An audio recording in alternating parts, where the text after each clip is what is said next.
Jordan Neely, may he rest in peace. Those who want to make this into a race bait issue, always pulling out the race card and overusing it like a credit card. He was chokehold to death by a white guy who was a vet in New York City train. But those ignore what Neely abruptly did to the commuters on the F train by asking them for food, not taking no for an answer, doesn't care about hurting anybody, going back to jail for a lifetime, and that he was ready to die. Oh, and he threw trash at commuters too. Well, sadly, he met his wish. Those want to point out he was homeless, mentally ill, oh, and black too. Mind you, he has had a criminal history of assault. There is high tensions in New York City.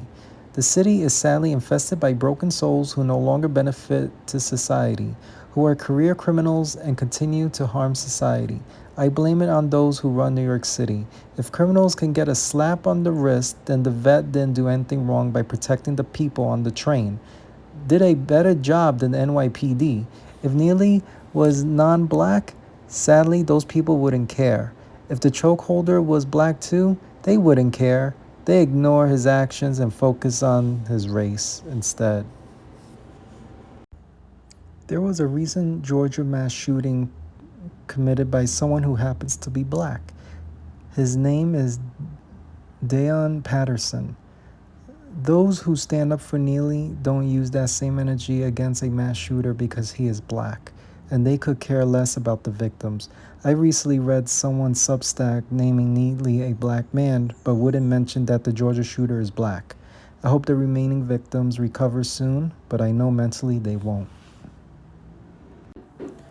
Madeline Brame, a mother who lost her veteran son in New York City to lowlives who were not prosecuted.